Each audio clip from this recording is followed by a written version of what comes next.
The first thing Natalie Brooks heard from the other side of the church doors was laughter. Not music, not bells, not the soft beginning of her sister's wedding march. Laughter. It floated through the stained glass entrance of St. Aurelia's like something sharp wrapped in silk.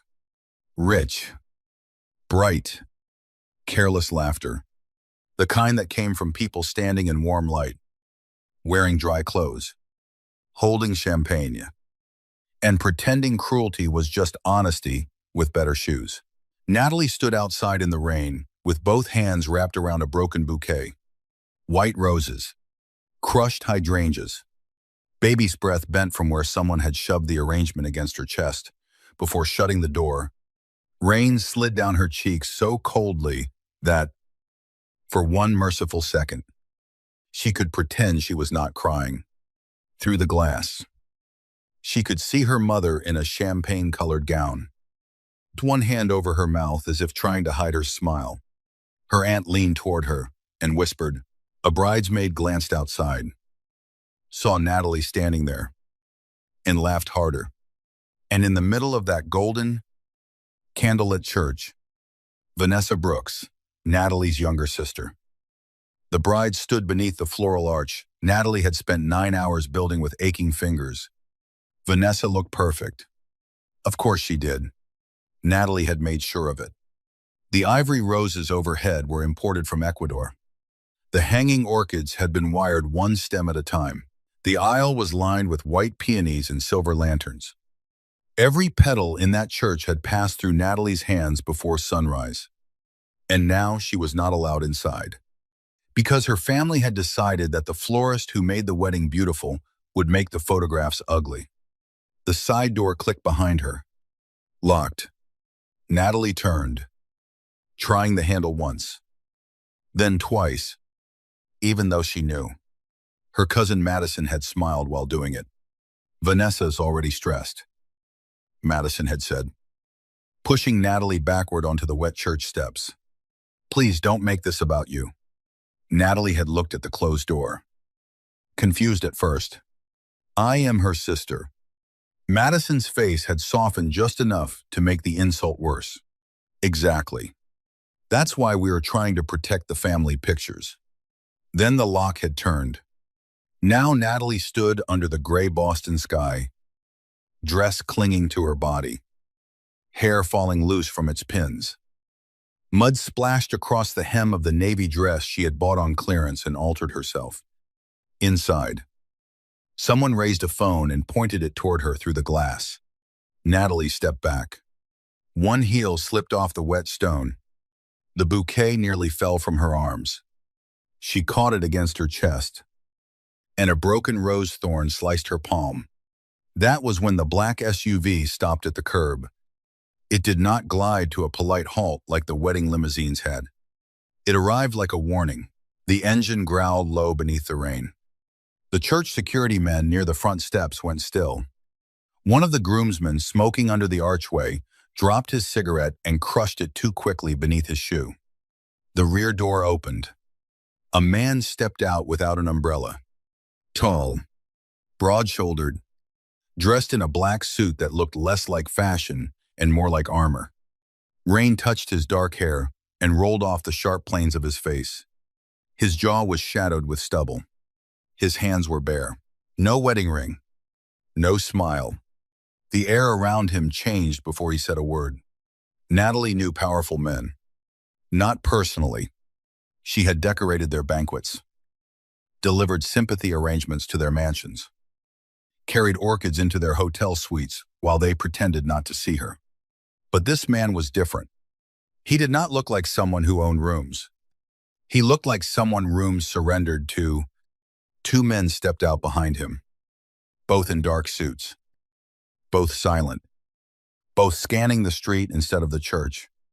The man's eyes moved once across the entrance, the laughing faces behind the glass, the locked side door, the crushed bouquet in Natalie's arms. Then they settled on her.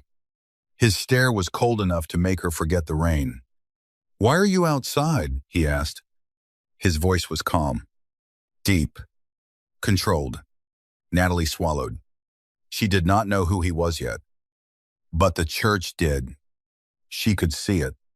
The groomsman near the archway had gone pale.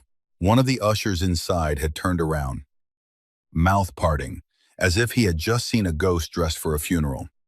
Natalie lifted her chin because humiliation had already taken enough from her tonight. I was told I would embarrass the pictures. The man's expression did not change. Only his eyes did. They sharpened, by whom Natalie almost laughed. But the sound died before it could become anything. She looked through the glass doors at the family she had spent her life trying to earn. My family? Something dark passed across his face. Behind the glass. Vanessa finally noticed him. Her smile collapsed. The groom, Caleb Whitmore, turned too. His face went rigid. Natalie saw recognition move through the church like a blade. The man glanced down at the flowers in her arms. You made all of this. Natalie looked toward the arch. The aisle. The altar spilling with white blooms. Yes. Were you invited? She hesitated. It was such a simple question. And still, it hurt more than the rain. I was told I was. The man looked at the locked doors, then back at her. What is your name, Natalie Brooks? His gaze lingered on her bleeding palm. Me, Sebastian Ricci. Natalie had heard that name before. Everyone in Boston had, even if they pretended they had not. Sebastian Ricci was not just rich. Rich people appeared in society pages, smiled at charity galas, and bought silence with donations. Sebastian Ricci was whispered about in restaurants after midnight. His name appeared in federal investigations that led nowhere. His black SUVs were known from the harbor to New York. Men who crossed him either left the country, lost everything, or simply stopped being discussed. He was a mafia boss dressed as a wedding guest, and he was looking at Natalie as if the locked church doors had personally offended him. I should go, she whispered. No, he said. One word. No anger in it. No softness either. Just decision. He stepped past her toward the entrance. One of the ushers inside hurried forward, trying to open the doors first. But Sebastian reached them before anyone could perform obedience. His hands closed around the brass handles. For a second, through the rain-streaked glass, every face inside the church froze. Vanessa's lips parted. Natalie's mother touched her pearls. Caleb Whitmore looked like a man watching a loaded gun turn in his direction. Sebastian pulled the doors open. Warm candlelight spilled into the rain. The laughter died so completely that Natalie could hear water dripping from the church roof onto the stone steps. Sebastian turned back to her. He did not offer his arm like a gentleman. He extended his hand like a command. They wanted photographs, he said quietly. Let's give them one they'll remember. Natalie stared at his hand. The rain blurred the church behind him. The bouquet trembled against her chest. Every instinct told her not to step closer to a man like him. And yet, behind him, her family was watching, waiting for her to shrink. Again, Natalie placed her wounded hand in Sebastian Ricci's. His fingers closed around hers, warm and firm, careful enough not to press the cut. Then the most feared man in the church walked Natalie Brooks down the aisle. Not behind the bridesmaids. Not through the side entrance. Straight down the center. The same aisle she had lined with flowers. The same aisle her family had decided she was not pretty enough to be seen in.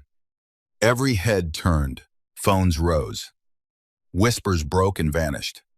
Sebastian moved slowly, deliberately, as if each step was a punishment delivered in silence. His men remained by the doors. The organist forgot to play.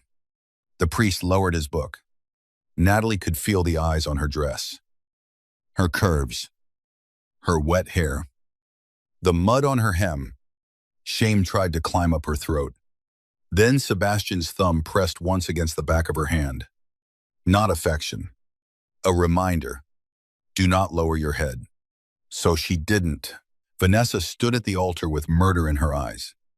Her veil glowed under the candles. Diamonds flashed at her throat. Her makeup was flawless. Her body slim. Her smile gone. "Natalie," she said through her teeth. "What are you doing?" Sebastian answered before Natalie could. "Entering the wedding." Vanessa's gaze flicked to him and softened instantly into terror disguised as charm. "Mr. Ricci." There must be some misunderstanding. She was only supposed to help with flowers. Sebastian looked at the arch above her. She did. The church remained silent. He guided Natalie to the front pew. Her mother stood halfway, panic bright in her eyes. "Mr. Ricci, please." We didn't mean Sebastian did not look at her.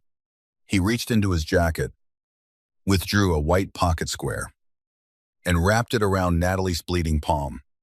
The gesture was so intimate, so public, that a ripple moved through the guests. "Sit," he told Natalie. She did. He remained standing beside her for a moment, his body between her and the altar. Then he turned to the priest. "Continue." Caleb cleared his throat. "Sebastian," he said carefully. "This is a family ceremony." Sebastian's smile was almost invisible. "It is now." The ceremony continued because no one in that church was brave enough to stop it. Natalie sat in the front pew, soaked and shaking. While her sister married Caleb Whitmore beneath flowers, Natalie had chosen to make Vanessa feel loved. Every vow sounded wrong. Every candle seemed too bright. Every time Vanessa smiled for the guests. Natalie saw the girl who used to steal frosting from their father's birthday cakes and blame her.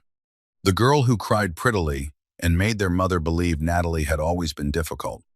The girl who had learned young that beauty could be a weapon if everyone agreed to be wounded by it. When the priest pronounced them husband and wife, applause filled the church. But the sound was brittle. People clapped while watching Sebastian. He had not sat with Caleb's family. He had not moved to the groom's side. He sat beside Natalie Brooks as if that was the only seat in the church worth taking. At the reception, the humiliation became a scandal. The Whitmore estate sat above the harbor. All marble steps, glowing windows, and white tents trembling under rain. Champagne flowed beneath crystal chandeliers. A string quartet played near a wall of flowers Natalie had built before dawn. Reporters, politicians, bankers, and men with private security moved through the room, pretending not to notice each other. Natalie tried to stay near the service hallway. Sebastian did not allow it. He walked beside her into the ballroom, his black jacket draped over her shoulders, his hand hovering near the small of her back without touching. "Stop doing that," she said quietly. His eyes flicked down. "Doing what? Making everyone think I belong next to you." He looked across the ballroom. The crowd parted before him without being asked. "You do at the moment." "At the moment, yes." She looked at him. His expression was unreadable. "Do you always make women feel disposable after rescuing them?" "No," he said. "I rarely rescue anyone." That should not have made her pulse change. It did. At the head table, Vanessa watched them with a smile tight enough to crack glass. Caleb leaned close to her, whispering something, but his eyes kept returning to Sebastian. Natalie noticed the fear there, not jealousy, fear. "You weren't really invited as a friend," she said. Sebastian glanced at her. "No." The answer was too honest. Before Natalie could ask more, her mother appeared in front of them with a glass of champagne trembling in her hand. "Natalie," she said in a low, furious voice wrapped in sweetness. "Could we speak privately?" Sebastian stared at her until her smile faltered. Natalie removed his jacket from her shoulders. "It's fine." "It isn't," he said. She met his eyes. "I said it's fine." For the first time, Something like interest broke through his coldness. He stepped back half an inch. Natalie followed her mother behind a floral partition near the terrace doors. The second they were hidden from the main room, her mother's face changed. "What did you think you were doing?" Natalie stared at her.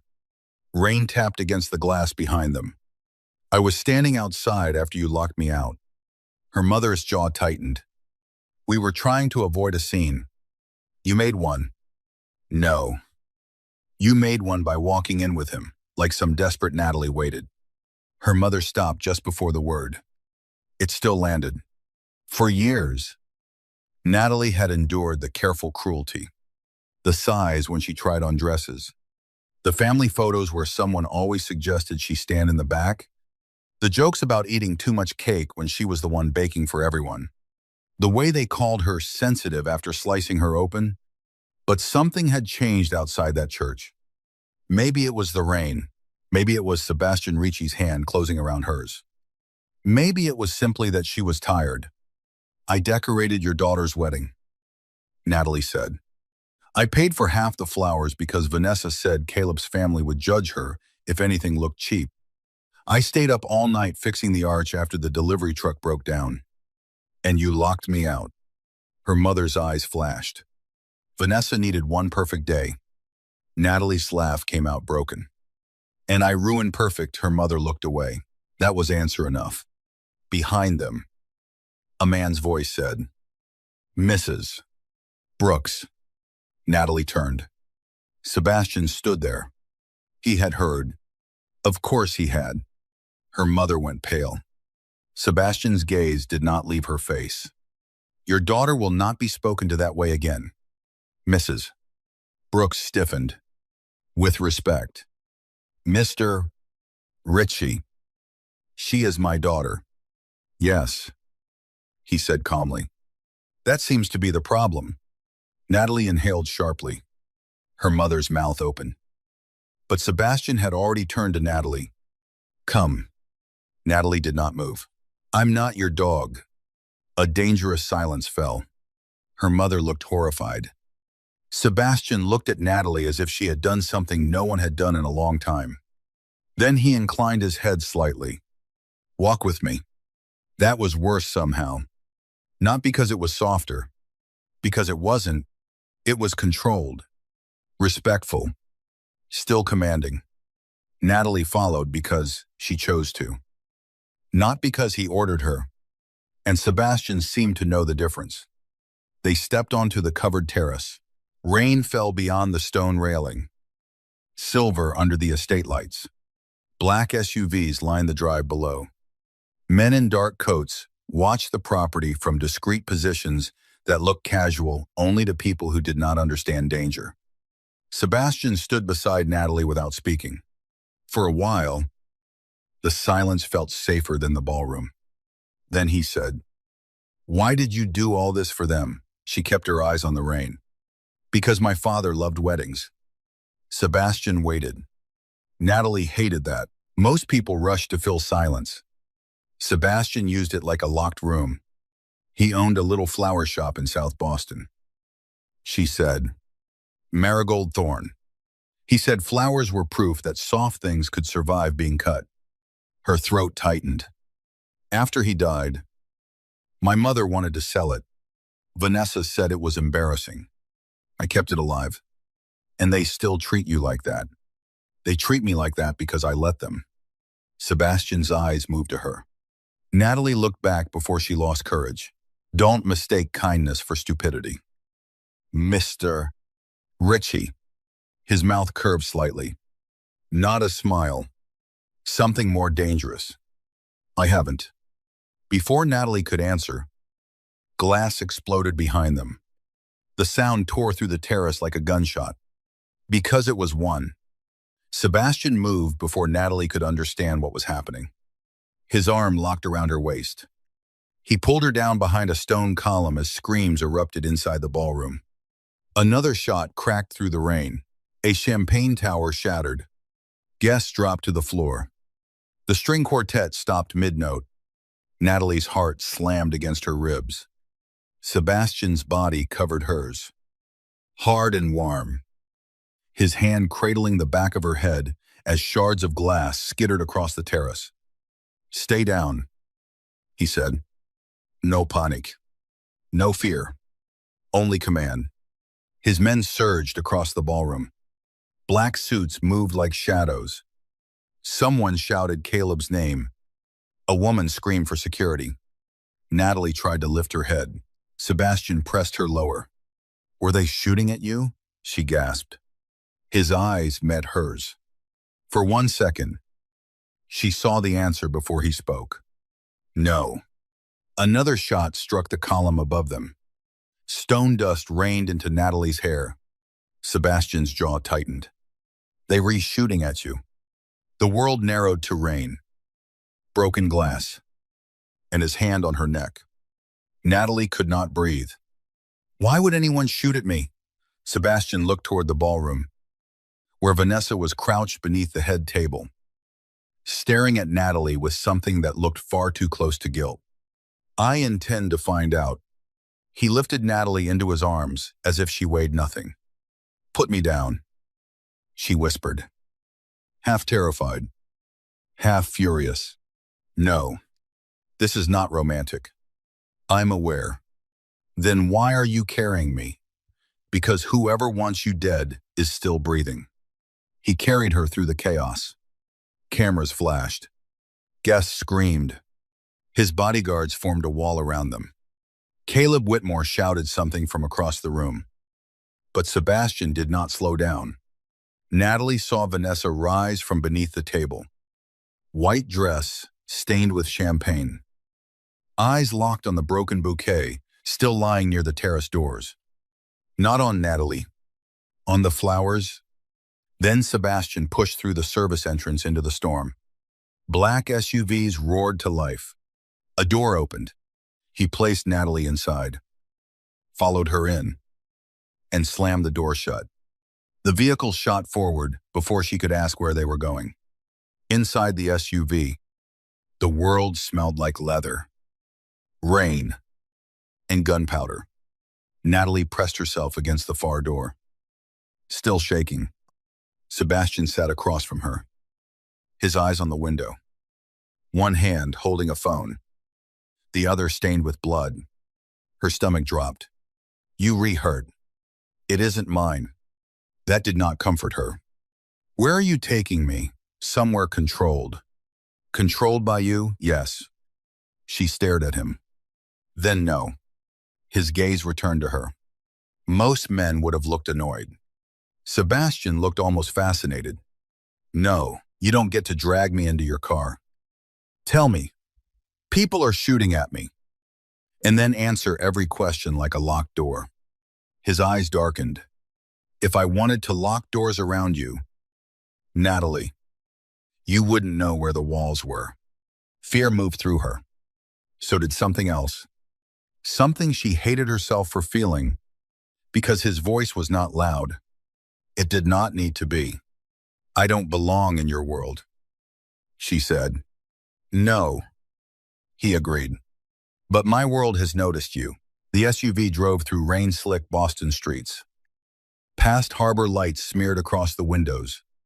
Natalie wrapped Sebastian's jacket tighter around herself and tried not to look at the blood on his cuff. At last, they entered an underground garage beneath a building with no name. Elevators opened only after a retinal scan. Men with earpieces lowered their eyes when Sebastian passed. He took Natalie to a penthouse that looked out over the city like a throne room made of glass and shadow. There were no family photographs. No warmth, just black marble, steel, expensive silence, and stormlight moving across the walls. A woman doctor was waiting inside. Natalie refused to sit until Sebastian said, "She checks your hand or I do." The doctor wrapped Natalie's cut palm, checked her for glass, and left as quietly as she came. Sebastian poured whiskey he did not drink. Natalie stood near the window, watching lightning fold over the harbor.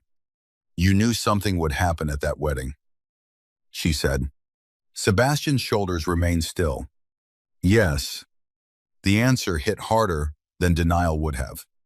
You knew, and you let me walk into it. I didn't know you existed this morning. That should have helped. It did not. But you knew the wedding was dangerous. I knew Caleb Whitmore was dangerous. Natalie turned. My sister just married him. Yes. Her voice lowered. What is he? Sebastian looked at her for a long moment.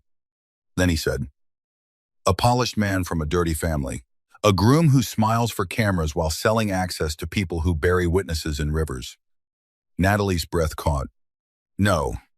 Sebastian's expression did not soften. Yes. Vanessa wouldn't, she would. He said. The certainty in his voice made her angry. You don't know my sister. I know ambition. It wears different perfume. But the smell is the same. Natalie crossed her arms over herself. Why were you there? Sebastian did not answer immediately. When he did, his voice had lost a fraction of its ice. Caleb's father was part of a deal that got my brother killed. The storm flashed white behind him. Natalie went still. Your brother Lorenzo. He looked at the city. Not her. He trusted the wrong men. Caleb's father was one of them. Were you going to kill him at the wedding? Sebastian looked back. If I had, you would have heard fewer vows. She should have been disgusted. She was. And yet, the terrible honesty of it held her still. You're saying my sister's wedding was a trap. I'm saying it was a stage. I came to see who stepped into the light, and I did. His eyes moved over her face. You were thrown into it. A phone vibrated on the table. Sebastian answered. Natalie heard only fragments. Find the shooter. No police. Get the church footage. Then silence. His gaze sharpened as he listened. What flowers? Natalie's pulse changed. Sebastian looked at her. Slowly. He ended the call. What? She asked. The bouquet you were holding outside. My men recovered it. The broken one. Yes. And his face became unreadable again. There was a drive hidden in the stems. Natalie stared at him. No. Natalie. No. Her voice rose. I made that bouquet. There was nothing inside. Someone placed it there after you were locked out. She backed away. You think I knew? I think someone wanted me to think you knew. The room seemed to tilt. Rain moved in silver lines down the glass. Natalie thought of Vanessa's eyes after the shooting. Not on her. On the flowers. Her sister had known. The realization was so ugly that Natalie rejected it before it could take shape. Vanessa wouldn't put me in danger. Sebastian's silence was crueler than argument. Natalie looked at him sharply. Don't you? I didn't say anything. You didn't have to. He stepped closer. She stepped back. His eyes dropped to the movement. He stopped immediately. That restraint unsettled her more than pursuit. I am not your enemy, he said. You are not my friend either. No. Then what am I to you? His answer. Took too long. A problem. Natalie laughed once. Bitter and breathless. Good. Finally something honest. Sebastian's jaw flexed. And an answer. He added.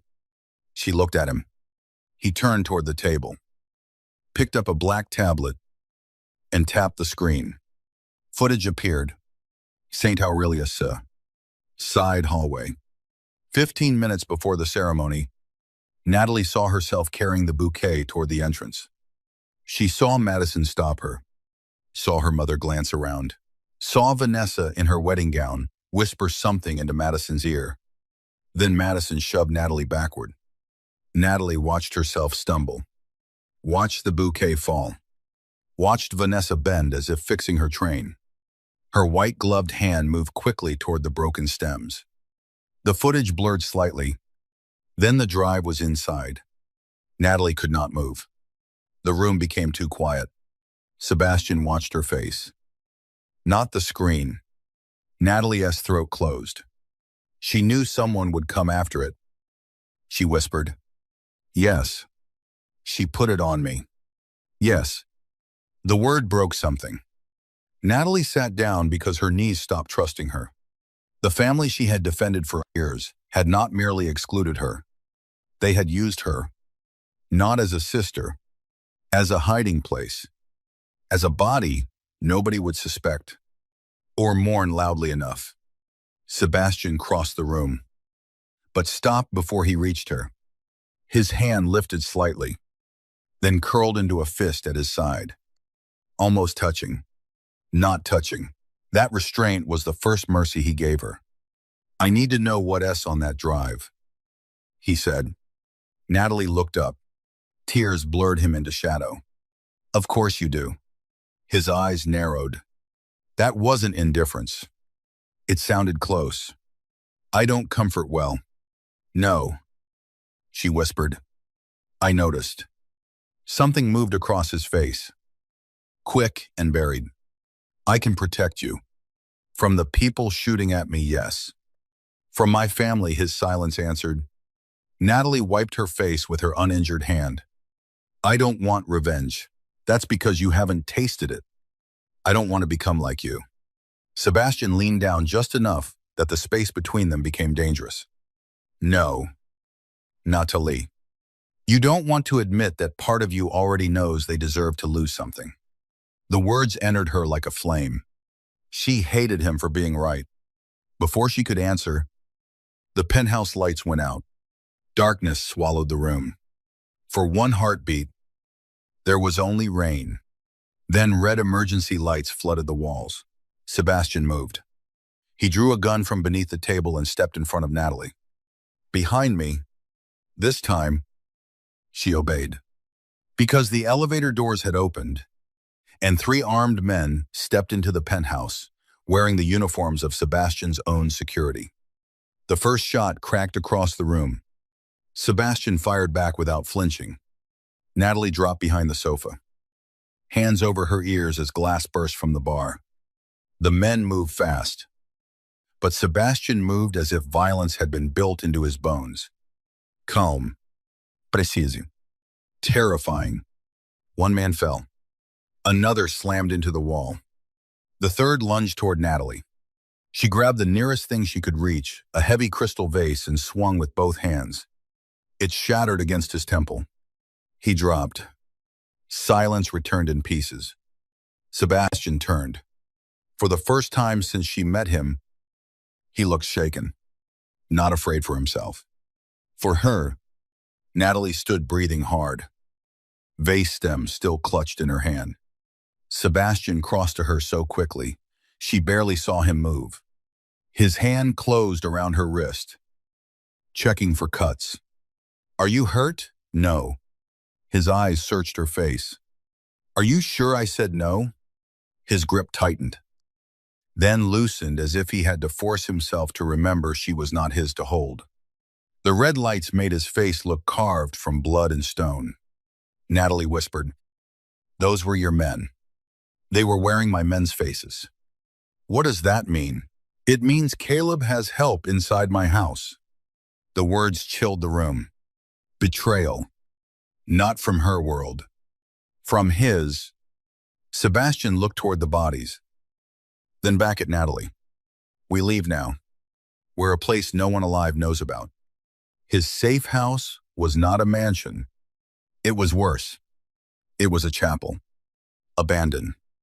Hidden at the edge of the Massachusetts coast, where pine trees bent under ocean wind and the road disappeared into fog. The building had once belonged to a private Catholic retreat, now closed, forgotten, and secretly owned by Sebastian Ricci through 3 companies and a dead man's signature. Inside, candles burned along stone walls. A small bedroom had been built behind the old sacristy. Security monitors glowed beside antique religious icons. The air smelled of salt, dust, and wax. Natalie stood in the center aisle, looking up at the cracked ceiling. You hide in churches. Sebastian removed his wet coat. No one searches for monsters in holy places.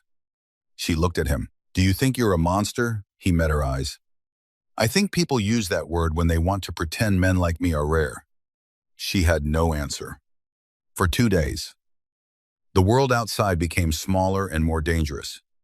News channels replayed footage of Sebastian walking Natalie down the aisle. Social media named her the mystery woman in Ricci's coat. Wedding guests leaked videos. Some called it romantic. Others called it scandalous. Her family released a statement saying Natalie had struggled emotionally for years and that they were concerned for her well-being. Natalie read the statement once. Then she turned off the phone Sebastian had given her and placed it face down on the altar. He watched from the back pew. "Say it," she said. "Say what? That you told me so?" "I don't enjoy being right about that." She looked at him. "You enjoy being right about everything." "Most things." Despite herself.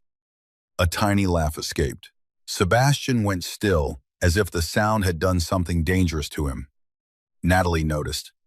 So did he. After that, something shifted. Not softened, never that quickly, but sharpened. Sebastian no longer looked at her like a problem alone. He looked at her like a question he wanted to solve and feared answering. He worked from the chapel at all hours. Men came and went silently. Maps appeared on tables. Photos of Caleb Whitmore, Vanessa, the rival Belandi family, and Sebastian's own lieutenants covered the wall behind the old choir loft. Natalie learned pieces. The hidden drive contained shipping manifests, bank transfers, and surveillance clips proving Caleb had sold Ricci harbor routes to Victor Belandi, the rival boss responsible for Lorenzo Ricci's murder. Caleb planned to give Belandi legal access through a political marriage, protected by the Brooks family's public innocence and the Whitmore's respectable name. But the drive also contained something more dangerous. A copy of Sebastian's father's original inheritance document, the Ricci docs. The heart of Sebastian's empire had not been left fully to Sebastian. Half had been left in trust to Lorenzo's future family. Lorenzo had died unmarried, or so everyone believed. Caleb claimed to have proof that Lorenzo had a hidden child somewhere. If true, Sebastian's enemies could use the child as leverage to split the Ricci empire apart. Natalie listened from the aisle. Arms crossed. "A child?" she asked. Sebastian's face closed. "I don't know if it's real, but if it is, then my brother left behind someone every predator in my world will try to own." Natalie's chest tightened. For the first time, she saw beneath the black suit and cold eyes. Not softness, wound. "What was he like?" she asked. Sebastian looked away. "Better than me." "That's not an answer. It's the only one I give." She stepped closer. "Did he like flowers?" The question seemed to catch him off guard. "No." Natalie almost smiled. "Good. I was worried you were going to say something poetic." Sebastian stared at her. Then, impossibly, his mouth curved. Barely. But it changed the entire chapel. He hated lilies. Sebastian said. Then he had taste. He said they smelled like expensive funerals. Natalie looked at the altar where white lilies from the wedding had been placed in a vase by one of Sebastian's men. Probably as a gesture no one understood. He wasn't wrong. Sebastian looked at the flowers, then at hair. "Why did your father name the shop Marigold Thorn?" "Because my mother wanted something pretty. My father wanted something honest." "Which one are you?" Natalie held his gaze. "The thorn." His eyes dropped briefly to her mouth. The air tightened. He took one step closer. So did she. Then his phone rang. The moment shattered. Sebastian answered with a curse under his breath. Natalie turned away. Heart beating too fast. Danger was easier when it carried guns. Harder when it stood 3 feet away and almost touched your face. That night, Natalie could not sleep. Rain hammered the chapel windows. Wind pressed against the old stone, like something trying to get in. She found Sebastian in the sanctuary at 3:12 a.m., sitting alone in the front pew, shirt sleeves rolled up, tattoos visible along his forearms. A pistol rested beside him on the wood. He did not turn. "You walk quietly," he said. "You listen like a criminal." "I am a criminal. At least you self-aware." He looked at her then. The candlelight caught the exhaustion beneath his eyes. Natalie sat one pew behind him, leaving space because space mattered with men like Sebastian. Too little, and she might forget fear. Too much, and she might mistake distance for safety. "Why did you really open the doors?" she asked.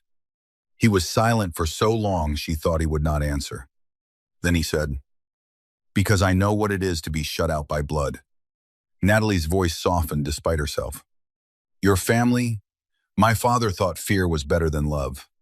He trained sons like weapons and called it legacy." Sebastian's jaw tightened. Lorenzo tried to leave. "I stayed. Guess which one survived?" Natalie looked at his profile. "That isn't your fault." His laugh was quiet and empty. "You say that like guilt cares about logic." She felt that too deeply. "My father died carrying flower crates into the shop during a storm," she said. "Heart attack. I was supposed to be there. I had stayed late doing centerpieces for Vanessa's college charity event because she forgot to order them." Sebastian turned slightly. Natalie's eyes burned. "For years, I thought, if I kept helping them, kept proving I was useful, maybe it would mean his death wasn't wasted." And now Natalie looked at the altar. "Now I think I confused love with labor." Sebastian absorbed that in silence. Then he stood. Slowly. He walked to her pew and sat beside her. Not touching. Close enough that warmth moved between them. "You are not labor," he said. The words were simple. They should not have broken her. But they did. Natalie lowered her head. And this time, when tears came, she did not hide them fast enough. Sebastian lifted his hand. Stopped. His fingers hovered beside her cheek, close enough that she felt the heat of him. Then he lowered his hand. "Why did you stop?" she whispered. His voice was rougher. "Because if I touch you right now, it won't be only comfort." Natalie's breath caught. The storm filled the silence. She should have moved away. She didn't. Sebastian looked at her like restraint was costing him something. Then headlights swept across the stained glass. Both of them turned. A car had arrived outside. Sebastian reached for the gun. His men moved before he spoke. But the person dragged into the chapel minutes later was not an assassin. It was Vanessa. Her wedding makeup was gone. Her hair was disheveled beneath a silk scarf. Her white coat was splashed with mud.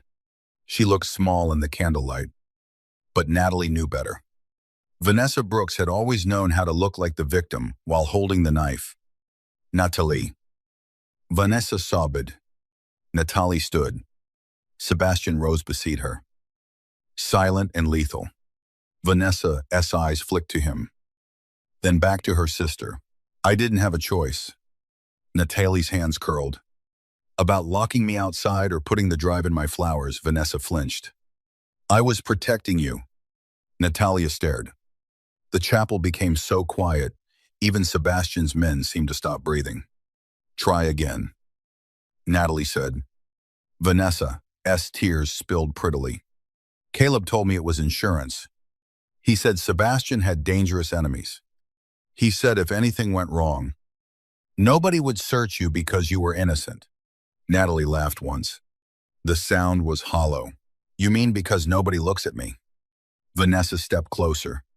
Sebastian's hand moved slightly. "A warning." Vanessa stopped. "I didn't know they would shoot at you. But you knew it could hurt me. I knew Caleb would leave me if I refused."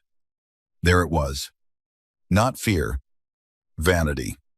Natalie felt the last thread snap quietly inside her. "You chose a man over your sister." Vanessa's face hardened through the tears. You don't understand what it's like to finally be chosen. Natalie took the hit. She let it land. Then she said, "You rewrite. I know what it's like to be used." Vanessa's eyes flashed. "Don't act superior. You were happy when he walked you down that aisle. Everyone saw it." Poor Natalie finally had a powerful man look at her. Sebastian's expression went deadly. Natalie spoke before he could. "Be careful." "Vanessa." Her sister smiled through wet eyes. "Or what? Your mafia boyfriend will punish me." Sebastian stepped forward. Natalie touched his arm. He stopped. Not because Vanessa mattered, because Natalie did. The realization moved through the room like a held breath. Vanessa saw it too. Jealousy twisted her face. Then she reached into her coat. Every gun in the chapel lifted. Vanessa froze. Sobbing. "It's paper," she cried. "It's just paper." Sebastian nodded once. One of his men took the envelope from her hand and gave it to him. He opened it. His face changed. Only slightly. But Natalie had learned enough to see it. "What is it?" she asked. Sebastian looked at Vanessa. "Where did you get this Caleb safe?" Vanessa whispered, "He has copies. He's going to meet Belandi tomorrow night at the old Whitmore greenhouse. He said the child is real." Sebastian went still. Natalie's skin chilled. Vanessa looked at Natalie. "I can help you. Both of you. But I need protection." Natalie almost could not believe it. "You came here to trade." "I came here because Caleb scares me." "And Sebastian doesn't," Vanessa swallowed. "He scares everyone." Sebastian looked at Natalie. This could be a trap. Natalie did not look away from her sister. "It is." Vanessa's eyes widened. Natalie stepped closer. "You never come empty-handed unless you want someone to reach." For the first time, Vanessa looked truly afraid. Not of Sebastian. Of being seen. Natalie turned to him. "What's in the envelope?" He handed it to her. Inside was a copy of an old birth record. A child named Luca. Mother unknown. Father Lorenzo Ricci. There was also a photograph of a little boy standing outside a foster agency, holding a paper flower. Natalie's breath caught. A paper flower. Folded from yellow receipt paper. She knew that fold. Her father had taught it to children who came into the shop with no money to buy real blooms. At the bottom of the photograph, written in blue ink, was an address. Marigold Thorn. Natalie looked up slowly. Sebastian's eyes had gone black. "What is that?" he asked. Natalie could barely speak. "My father knew him." The chapel seemed to tilt. Vanessa's expression shifted too quickly. Guilt. Then, calculation. Natalie saw it. "Vanessa." She whispered. "What did you do?" Her sister backed away. "I didn't do anything." Sebastian's voice cut through the room. "Lock the doors." Vanessa bolted. She made it 3 steps before Sebastian's men caught her. But the trap had already begun. The chapel windows exploded inward. Smoke filled the sanctuary. Men shouted. Natalie heard Sebastian call her name. Then the world became white noise. Gunfire. And hands dragging her backward through the sacristy door. She fought. Kicked. Screamed. A cloth pressed over her mouth. The last thing she saw before darkness took her was Sebastian Ricci coming through the smoke, with blood on his shirt and murder in his eyes. Natalie woke to the smell of wet soil. For a moment, she thought she was back in her father's shop after a delivery. Lying on the floor between buckets of roses and eucalyptus, then she opened her eyes. Glass ceiling. Iron beams. Rain streaking down above her. The old Whitmore greenhouse. She was tied to a chair in the center aisle, surrounded by dying orchids and rusted heating pipes. Her wrists ached. Her mouth was dry. One side of her face burned where someone had struck her. Caleb Whitmore stood near a work table, still handsome in that expensive, empty way. His wedding ring glinted under the greenhouse lights. Vanessa sat on a bench behind him, crying silently. For herself, Natalie assumed. Caleb smiled when he saw Natalie awake. Good. I was worried Vanessa's family fragility was genetic. Natalie forced herself to breathe. Where is the boy? Caleb's smile thinned. So Sebastian told you? No, Natalie said. You just did. His eyes hardened. Vanessa looked away. Natalie turned toward her sister. You helped them take me. Vanessa sobbed. I didn't know he would hurt you. Natalie stared at her. You never know. Somehow you were always standing beside the person who does. Caleb crossed the greenhouse and gripped Natalie's chin. She refused to flinch. You're going to tell Sebastian you have the original record? You're going to ask him to come alone. Then you're going to sign a statement saying, Richie kidnapped you, coerced you, and murdered 2 men at the wedding. Natalie laughed softly. It surprised even her. Caleb's grip tightened. What's funny, you really don't know him. The slap came fast. Pain burst across her cheek. Vanessa gasped. Natalie tasted blood and lifted her head again. Caleb leaned close. I know men like him.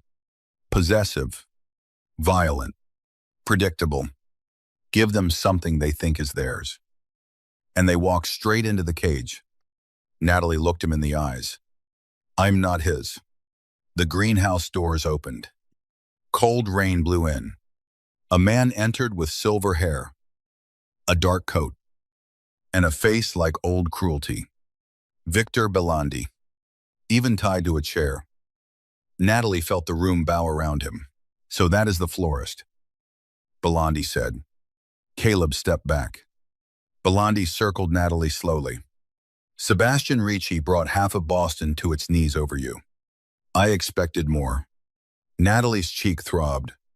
She smiled faintly. People usually do. Belandi paused, then laughed. I see why he likes you. He doesn't like me. No, Belandi said softly. That would be safer. He leaned close enough for her to smell expensive cologne and cigarettes. Men like Sebastian do not like. They hunger. They deny. They punish themselves for wanting. Then, when the world touches what they want, they burn cities and call it justice. Natalie's heart beat harder, because somewhere deep down, she knew Sebastian was coming, and that terrified her more than being alone. Belandi straightened. Call him. Caleb lifted a phone to Natalie's ear. It rang once, twice. Then Sebastian's voice answered. Natalie. Her name sounded different in his mouth now. Not cold. Not soft. Worse. Controlled by fear, Caleb held the phone closer. Natalie looked at the glass ceiling. Rain trembling overhead. Sebastian, she said. Silence. Then, where are you hurt? Not are you hurt. Where? Her throat tightened. Don't come. Caleb slammed his fist into the table. Natalie flinched, but kept speaking. It's a trap. Sebastian's voice lowered. I know. Then don't come. Another silence. I'm already here. Every light in the greenhouse went out. For one breath, there was only rain on glass. Then the headlights came. Black SUVs surrounded the greenhouse from every side. Beams cutting through the storm. Men shouted. Guns lifted. Glass walls glowed with moving shadows. Caleb cursed. Belandi smiled. The front doors opened. Sebastian Ricci walked in alone. Rain soaked his black coat. Blood darkened one side of his shirt. His face was calm. Too calm. And his eyes found Natalie first. Everything else in the room disappeared from him. Natalie felt it. So did everyone else. Belandi clapped once. Slowly. Lorenzo would be ashamed. Sebastian did not look at him. Natalie, he said, look at me. She did. His gaze moved over the bruise on her cheek. Something ancient and violent woke in his expression. Caleb pressed a gun to Natalie's temple. Sebastian stopped. There, Caleb said. Predictable. Sebastian finally looked at him. You should have run after the wedding. Caleb laughed, but his hand shook. You're going to transfer the dock shares, destroy the drive, and publicly confess to attacking my family. No. Caleb shoved the gun harder against Natalie. Sebastian's eyes flickered. Only once. But Caleb saw it. So, did Natalie. Love, she realized, did not make Sebastian gentle. It made him more dangerous. Because now he had something to lose. Belandi stepped forward. The girl for the Empire. Simple trade. Sebastian's voice was quiet. The Empire can be rebuilt. Natalie's breath stopped. Belandi's smile faded. You would give up the docks, Sebastian looked at Natalie. No, Caleb snarled. Then what are you saying? Sebastian's eyes stayed on hers. I'm saying there is no trade where she is currency. For the first time, Natalie's fear broke into something unbearable. Not relief. Not exactly. Something too large for the room. Caleb's patience snapped. He pulled Natalie against him, using her body as a shield, and dragged her backward toward the rows of dying flowers. Sebastian moved one step. Caleb fired. The bullet struck Sebastian high in the shoulder. Natalie screamed. Sebastian staggered but did not fall. His men surged outside. Belandi shouted orders. The greenhouse erupted. Glass shattered overhead as gunfire cracked through the storm. Rain poured in. Orchids exploded from their pots. Natalie threw her weight sideways, driving Caleb off balance. The gun slipped from her temple. She remembered the thorn wire hidden beneath every wedding bouquet stem. Her father's rule. Beauty needs structure. She twisted her bound wrists against the floral wire on the chair. Pain sliced her skin. The rope loosened. Caleb grabbed her hair. Natalie slammed the back of her head into his face. He cursed and stumbled. Sebastian crossed the greenhouse like judgment. Caleb raised the gun again. Natalie kicked over a propane heater. Fire flashed across the wet floor in a low blue line, separating Belandi's men from Sebastian's salons. The sprinklers burst to life. Rain fell inside and out. Natalie tore free, just as Caleb lunged for her. Sebastian reached them first. What happened next was fast, brutal, and mercifully blurred by water and shadow. Sebastian disarmed Caleb, drove him to the ground, and held him there with one knee against his chest. Caleb gasped beneath him. Sebastian pressed the gun under his jaw. Natalie froze. Sebastian. He did not look away from Caleb. You put a gun to her head. Caleb wheezed. Natalie stepped closer. Shaking. Sebastian. This time, he looked at her. His eyes were not human in that moment. They were grief, rage, fear, possession, everything he had denied, everything he had controlled. Natalie walked through broken glass and rain until she stood beside him. If you do it, she whispered, he wins one last thing from you. Sebastian's hand tightened on the gun. Caleb trembled. The greenhouse burned in blue fragments behind them. Natalie reached down and placed her hand over Sebastian's slow.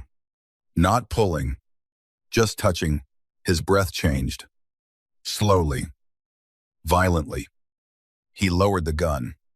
Caleb collapsed, sobbing. Sebastian stood, turned, and pulled Natalie into his arms. Not gently, not carefully, like a man catching the only thing left between him and ruin. For 1 second, she let him. Then she pulled back enough to look at his shoulder. Uri bleeding. His hand rose to her bruised cheek. This time he touched her. His thumb hovered first, then brushed the edge of the bruise with unbearable care. So are you. Outside, sirens wailed in the distance. Inside, Vanessa stood soaked beneath the broken glass, mascara streaking her face. Natalie looked at her sister. Vanessa opened her mouth. No words came. For once, there was no performance left. Only the wreckage of every choice she had made. Natalie turned away. Not because forgiveness had arrived, because the need for it had finally left. 3 weeks later, the story had become impossible to bury. Caleb Whitmore was arrested after federal agents received anonymous evidence from 3 different sources, none traceable to Sebastian Ricci. Victor Belandi disappeared from Boston before dawn and was found 2 days later alive, handcuffed to the gates of a private airfield with enough documents taped to his chest to destroy half his alliances. The press called it the Whitmore wedding scandal. Society blogs called it the Ricci florist affair. Natalie called it the week she stopped apologizing for taking up space. Her mother called once, then twice, then sent flowers. Natalie returned them unopened.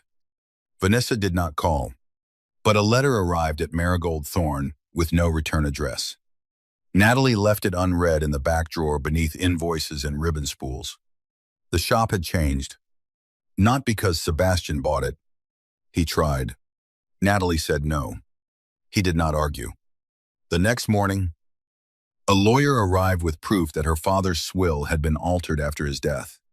Her mother and Vanessa had forged Natalie's signature to control the business accounts. The lawyer did not say who found the documents. He didn't need to. Natalie regained full ownership of Marigold Thorn by the end of the week. By the next month, the shop was busier than it had ever been. Some customers came because of the scandal. Some came because they wanted to see the woman Sebastian Ricci had walked down the aisle. Most stayed because Natalie's flowers were unforgettable. As for the boy in the photograph, his name was Luca Hale. He was 7 years old, quiet, serious, and suspicious of everyone except the therapy dog at his foster home. The paternity record was real. Lorenzo Ricci had fathered him during a brief relationship with a woman who died before she could tell him. Sebastian found him, but he did not take him. Not at first. Natalie watched from a distance as Sebastian Ricci, feared by men twice his age, sat on a plastic chair at a foster agency holding a paper flower a child refused to give him. "You re-scaring him," Natalie whispered afterward. Sebastian looked through the observation window at Luca. "I scare everyone." "He's not everyone." Sebastian's jaw tightened. "I don't know how to be safe." Natalie looked at the little boy. "Then learn." Sebastian turned to her. For once, he had no answer. So he did, slowly, with visits, with patience he did not naturally possess, with silence when he wanted control, with protection hidden behind legal paperwork instead of locked doors. Natalie should have walked away after the danger ended. She told herself that often. She had a flower shop, a life, a heart still learning not to work for love. Sebastian had enemies, blood on his hands, and a world that would always reach for anyone standing near him. But he came to the shop every Thursday after closing, never with roses.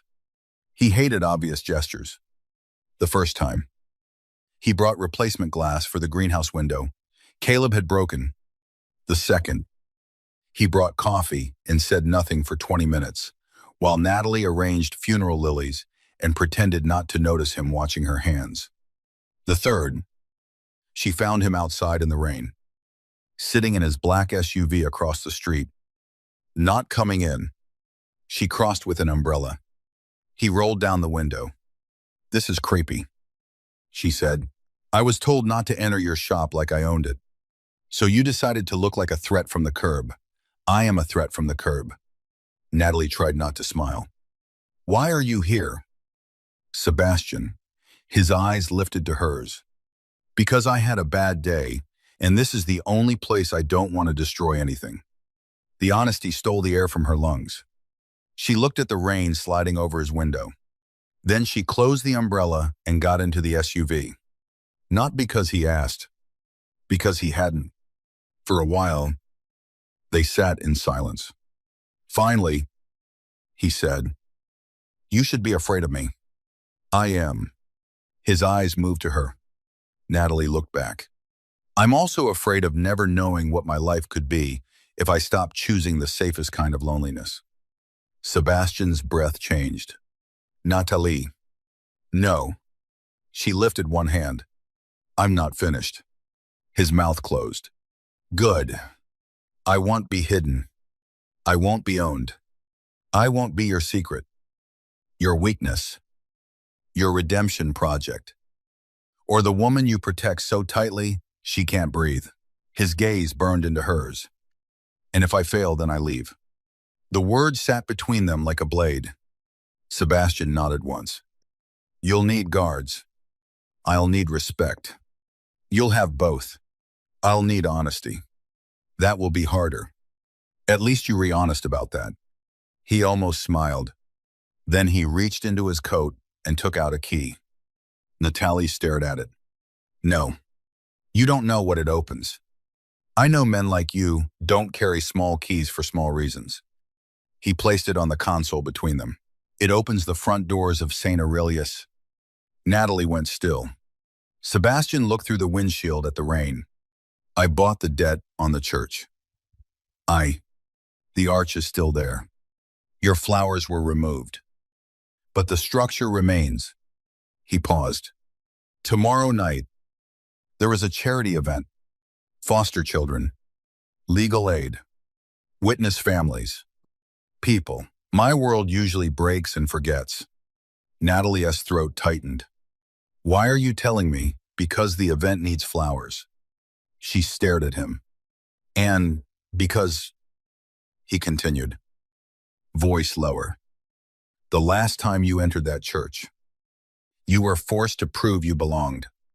This time, you decide whether the doors open." Natalie looked at the key, then at him. Something inside her that had been locked out for years finally stepped forward. The next night, St. Aurelia's glowed under a clear sky. No rain, no locked doors.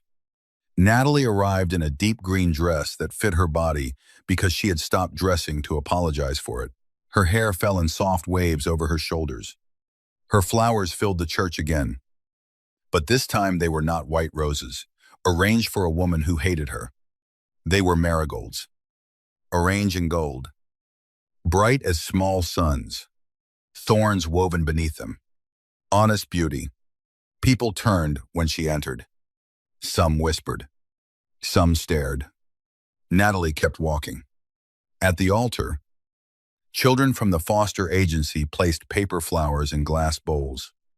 Luca stood near Sebastian, solemn in a little black suit, holding one yellow paper bloom. Sebastian wore black, as always, but when he saw Natalie, the coldness left his face in a way no one else would have noticed. She noticed. That was enough. He walked toward her through the candlelight. Half the room watched him with fear. Natalie watched him with something far more dangerous. "Hope. You open the doors yourself," he said. She lifted the key. "I thought about leaving them shut." His eyes held hers. And then I remembered, I'm the thorn." Sebastian's mouth curved. Luca approached shyly and held out the paper flower. Natalie crouched to his level. For me, he nodded. "My dad knew your dad," he said. Natalie's eyes stung. "Yes," she whispered. "I think he did." Sebastian looked away, jaw tight. Natalie stood slowly. The ceremony began. Not a wedding this time, but a promise of protection for children, witnesses, and families who had been used as pieces on powerful men's boards. Sebastian spoke only once.